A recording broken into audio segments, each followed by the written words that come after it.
বিশ্বনবীর জন্মদিন পালন করে একটা দল বিরিয়ানি খাওয়ার মাধ্যমে আছে না নাই?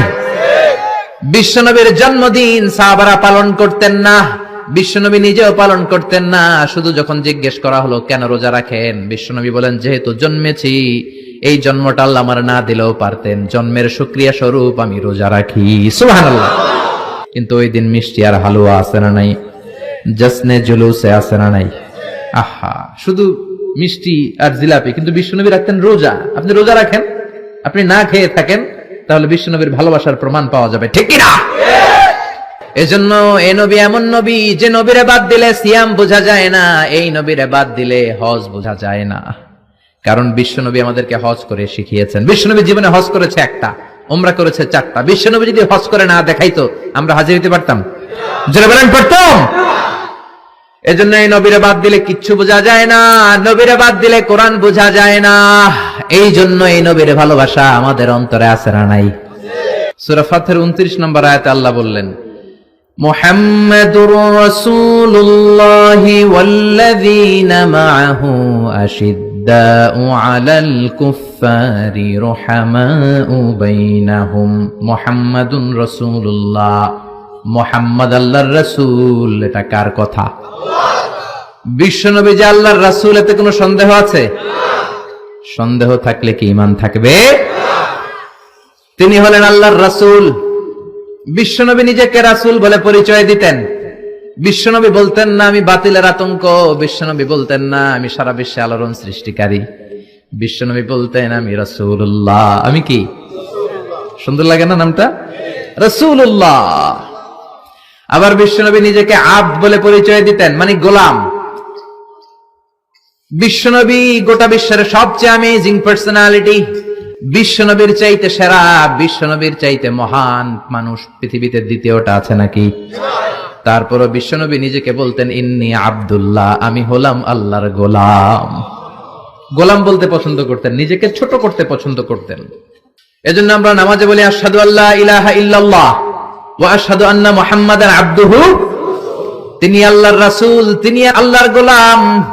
বিশ্বনবী দোয়াতে বলতেন আল্লাহুম্মা ইন্নী আবদুক, ও আল্লাহ আমি আপনার গোলাম। নিজের বাতিলের আতঙ্ক বলতেন না, বলতেন গোলাম, আমি গোলাম। আল্লাহুম্মা ইন্নী আবদুক, ও আল্লাহ আমি আপনার গোলাম। ওয়াবনু আবদিক, গোলামের ঘরের গোলাম, মানে আমার বাবা আব্দুল্লাহ আপনার গোলাম। ওয়াবনু আমাতিক, বান্দির ঘরের গোলাম, মানে আমার মা আমেনাও আপনার বান্দি। আমি গোলাম, গোলামের ঘরের গোলাম, আমার 14 গোষ্ঠী আপনার গোলাম। আল্লাহু আকবার। বিশ্বনবী বলতেন আমি গোলাম, আমার বাবা গোলাম, আমার দাদা গোলাম, আমার দাদার দাদাও গোলাম, আমরা গোলাম গোষ্ঠীর। কিন্তু আমরা নিজেদেরকে ছোট করতে চাই না, আমরা কই সব আমার, আমি বাতিলের আতঙ্ক, সব আমার বলি না? কিন্তু বিশ্বনবী বলতেন না আল্লাহ আমি আপনার গোলাম। আর বলতেন আল্লাহ আমার আপনি ছোট বানান, আমার চোখে বড় বানান, মানুষের চোখে। সুবহানাল্লাহ। আল্লাহুম্মা জাআলনি শাকুরা ওয়া জাআলনি সাবুরা ওয়া জাআলনি ফি আইনি সাগীরা ওয়া ফি আয়ুনিন নাসি কাবীরা। ও আল্লাহ আপনি আমারে শুকরগুজার বানান, ধৈর্য ধারণকারী বানান, আমার চোখে আপনি আমারে ছোট বানান, মানুষের চোখে আপনি আমারে বড় বানান। সুবহানাল্লাহ। বাড়িতে যে বলেন সুবহানাল্লাহ। সুবহানাল্লাহ আওয়াজ করে বলতে কি কষ্ট হচ্ছে? পড়েন সুবহানাল্লাহ। নিজেকে ছোট করতেন। কেমন নবী তিনি, কেমন রাসূল, শুধু রাসূল নন, রাসূলদেরও রাসূল। আল্লাহু আকবার। মা কানা মুহাম্মাদুন আবা আহাদিম মির রিজালিকুম ওয়ালাকির রাসূলুল্লাহি ওয়া খাতামান নাবিয়্যিন। তিনি শুধু রাসূল নন, খাতামুন নাবিয়্যিন। নবী আসার যে চেইন, যে সিলসিলা, এটাকে আল্লাহ বিশ্বনবীর মাধ্যমে সিলগালা করে দিয়েছেন। আর কোন নবী নাই, জোরে কোন সুবহানাল্লাহ। তিনি শ্রেষ্ঠ নবী, নবীদেরও নবী। তিনি এমন নবী যিনি হ্যাঁ বললে শরীয়তের সবকিছু হালাল হয়ে যায়, তিনি না বললে সব হারাম হয়ে যায়। তিনি আঙ্গুল তুললে পূর্ণিমার চাঁদ 2 ভাগ হয়ে যায়। তিনি জমিন থেকে পা তুললে আল্লাহর আরশে মেরাজে চলে যায়। বিশ্বনবী যদি কয় হ্যাঁ করো করো, করতে পারবা, এটা হালাল। কারণ কোনটা হালাল কোনটা হারাম এটা আমাদেরকে বিশ্বনবী শিখিয়েছে, ঠিক কি না?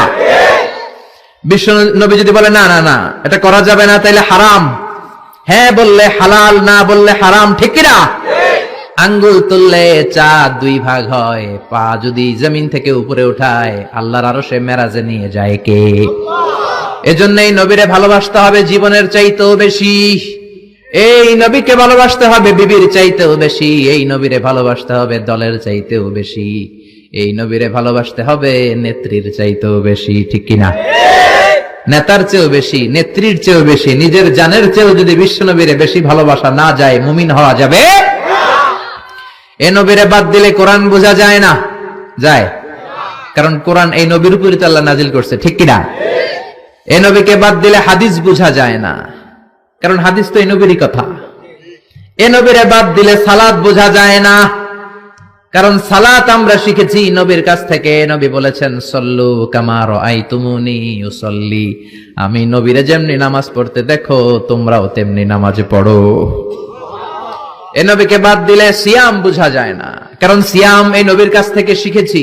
এজন্য নবীর বিরুদ্ধাচারণ যদি করে তার সাথে কোনো আপোষ চলবে? কয়েকটা জায়গায় আমরা বলো দুর্বল, কোরআন রে গালি দিলে আমাদের সহ্য হয় না, নবীরে গালি দিলে সহ্য হয় না। নবীরে গালি দিলে আমাদের কলিজায় আগুন লাগে কি লাগে না? লাগে কি লাগে না? কার কার লাগে? দুই হাত উঁচু করে আল্লাহর দেখাও।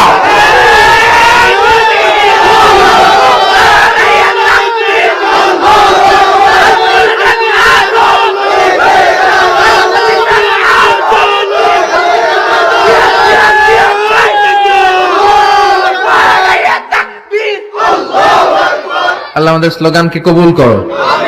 নবীর জন্য যে ভালোবাসা, এই ভালোবাসার কারণে নবীর শাফায়াত আমাদের নসিব করে, পড়ে না আমিন?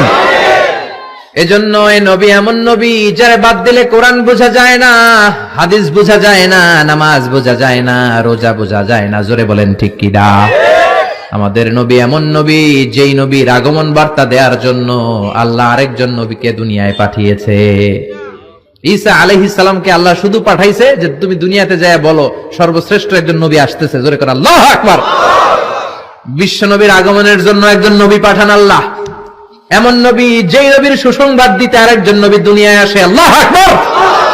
কি রহমতের নবী, কি বরকতের নবী। বিশ্ব নবী মসজিদে নববীতে প্রবেশ করলেন। এক সাহাবী বলে আদম হলো সফিউল্লাহ, আরেক সাহাবী বলে আমার কাছে অবাক লাগে মুসা হলো কালিমুল্লাহ, মুসার সাথে আল্লাহ সরাসরি কথা বলতেন। আরেক সাহাবী বললেন ইব্রাহিম হলো খলিলুল্লাহ। বিশ্বনবী সবগুলো শুনলেন। বিশ্বনবী এবার মসজিদে নববীতে ঢুকে বললেন তোমাদের কথা আমি শুনেছি, তোমরা ঠিকই বলেছ। আদম নবী সফিউল্লাহ, মুসা হলো কালিমুল্লাহ, ইব্রাহিম হলো খলিলুল্লাহ, আর জানো নাকি আমি হলাম হাবিবুল্লাহ।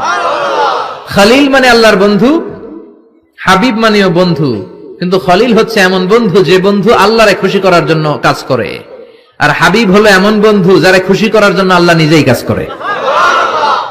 রব্বুল আলামিন কিবলা পরিবর্তন করে দিলেন মক্কা থেকে ফিলিস্তিনের দিকে, কিন্তু বিশ্বনবীর অন্তরে বড় জ্বালা। আমার বংশের গোড়া যেখানে ইসমাইল নবী ইব্রাহিম নবী ছিলেন, ওই কাবার দিকে মক্কার দিকে যদি আমার কিবলা ঘুরিয়ে দেয়া হয় কতই না ভালো হতো। বিশ্বনবী মক্কার দিকে হয়ে নামাজ পড়তে পারেন না, কারণ আল্লাহ কিবলা চেঞ্জ করে বাইতুল মাকদাসে নিয়েছেন। বিশ্বনবী শুধু উপরের দিকে তাকায়, আল্লাহ বললেন ক্বাদ নারা তাকাল্লুবা ওয়াজহিকা ফিস সামাই ফালানুওয়াল্লিয়ান্নাকা কিবলাতান তারদাহা ফাওয়াল্লি ওয়াজহাকা শাতরাল মাসজিদিল হারাম। আল্লাহু আকবার। ও নবী, আমি আপনার অন্তরের কষ্ট বুঝি, আমি আপনার বুকের জ্বালা বুঝি। কেন আপনি উপরের দিকে তাকান আমি বুঝি। ফিলিস্তিনের দিকে হয়ে নামাজ পড়তে আপনার ভালো লাগে না, আপনার মনে চায় আপনার বংশের গোড়া, আপনার জন্মভূমি মক্কার দিকে হয়ে নামাজ পড়তে। জানগো নবী, আর ফিলিস্তিনের দিকে হয়ে নামাজ পড়ার দরকার নাই। আপনারে খুশি করার জন্য আমি কিবলা পরিবর্তন করলাম, এখন থেকে মক্কার দিকে হয়ে আপনি নামাজ পড়তে থাকেন গো নবী। আপনারে খুশি করাই আমার কাজ। ফিলিস্তিনে কিবলা দিয়েছে, আপনি খুশি হন নাই, যান চেঞ্জ করে আবার মক্কায় দিয়ে দিলাম। আল্লাহু আকবার।